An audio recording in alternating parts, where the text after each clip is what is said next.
So, as part of the first day of the course, I thought we'd talk about some good technology habits and give you a chance just to make sure you've set up your space at home so that it's optimal for you so that you do get things done because this will necessitate you working on things at your own speed. And the best way to do that is to spend some time setting up your workspace. So it's been a lot of looking at screens lately, and it is tough. You still want to have a nice area, with some light, something green maybe, that is a good environment. So I guess one of the jokes was when we realized how much can be done online or how much can be done with emails or group texts. Like, why were we attending all these meetings? And that's probably going to be a trend of work, more working at home, less face-to-face meetings. So, where are people working from when they're not working at their home office? Well, 84% of them are working at home. 8% is a co-working space. Now, those are been shut down a lot lately because those are where multiple offices share the same space, and there's like meeting rooms, individual offices, casual spaces, and so on. And you book what you need, and you come in when you need to, or people share desks. Um, but obviously, those have to limit their numbers because of the gathering limits these days. Coffee shops and cafes, and again, there's less of that happening. Other places, libraries, but most of the time when people are not at the office, they are working from home. So you are going to be working from home 3 quarters of this school year. So you need a good workspace. It should be clean. If there's natural light, that will help you. A way to look out the window or get some fresh air would be good. Remove distractions. My friend Andy Higgins, who coached the Canadian Olympic track team, and then coached U of T for many years, was talking about how even their athletes were getting distracted by having their phones out. And the act of putting a phone in a desk drawer or in another room uh, increased the productivity of these student athletes who were aiming for the to represent Canada at the World Championships and the Olympic Games. So find a place to put that phone where you don't see it, and have a bit of extra space. Your desk can't be totally cluttered. You need to be space for you to write things down or lay things out or do some sketches or whatever it is the project demands. So here'd be a good sample workspace. There's not too much on the desk. There's a bottle of water there. The chair has a nice straight back to it. There's an appropriate distance between the screen and the chair. The screen's raised a little bit, so it's a little bit at eye level. And there's a lot of natural light there as well. You might want to even, it sounds silly, but having a plant or even a fake plant can trick your mind into thinking that you're actually outside and you become a little bit more relaxed. So, what's another good uh, activity idea when you're working from home? Well, create a routine.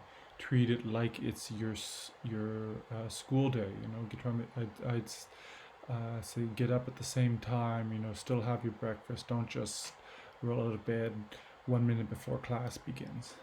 Use your phone calendar.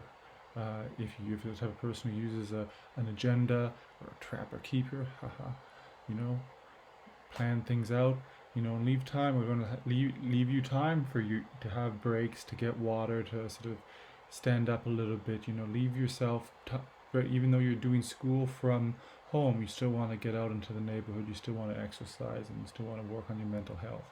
So here could be a way that you could, this was a student who was doing, 4 classes at a time, and was find time for all their activities. Making a schedule and sticking to it, or making a to-do list might help you. So make sure that you understand when you're working from home the different types of apps. So Zoom's good for teleconferencing, but it can be a bit weak for security. uh, Google Meet is what we'll use for the class, so be comfortable with that. And how you want to have a good space that you feel comfortable showing yourself in the Google meeting. Slack would be something that a team would use if they had a complicated project and they're all in their own homes. So they would use the app to see who's working on what because they can't see each other face to face. So when someone assigns work or someone completes a task, Slack helps keep everything organized. And Serene is an app that sets time limits for certain tasks. That stops your phone from buzzing with texts while you're working for an hour or whatever it is. So that might be an app that's helpful. So while you're working from home, you want to follow good business etiquette. Here we have a Star Trek: The Next Generation reunion. Everyone has professionally. You don't have to have a great space to have your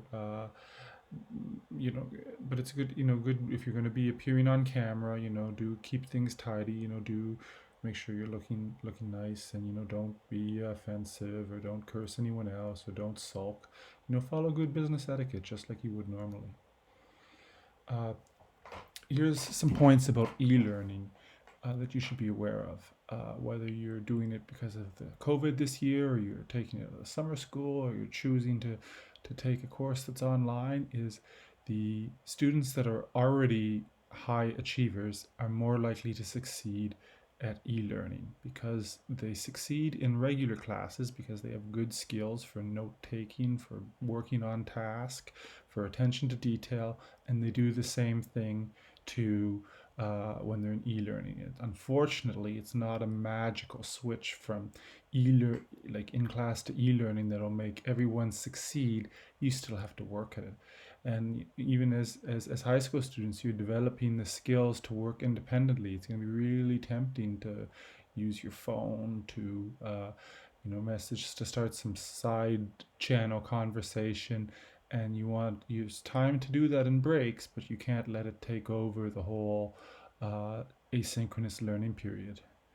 And states in the US where there's regular check-ins with a teacher or an e-learning coach, those students perform better than those where there's no check-in. So be sure you come to the in-person class, and be sure you send me an email, or you schedule a time for us to have a face-to-face conversation, because I'm going to encourage you to do that. The doors going to be open. It's going to be office hours, but you're the one who has to walk into the virtual office, so to speak. And when there's more check-ins, there tends to be better results. So what do adults struggle with? Well, unplugging, meaning like the end of the day and the start of the personal life. It can sometimes the stress doesn't automatically end. You want to take some time to decompress.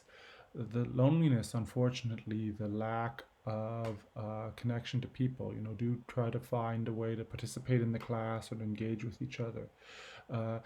There can be issues working on a project, so sharing a Google Doc, having a group text. You need to find strategies that help you work well, and staying motivated. That's going to be a challenge for everyone, and hopefully the material will be interesting. It'll help you in your other classes, but it's going to, in a way, you have to bring your own motivation. So after watching this, take a few minutes, set up your desk, tidy things up a little bit, try to remove a couple of distractions from your space, and get a bottle of water or something like that, so that your home space is set up for productive asynchronous learning.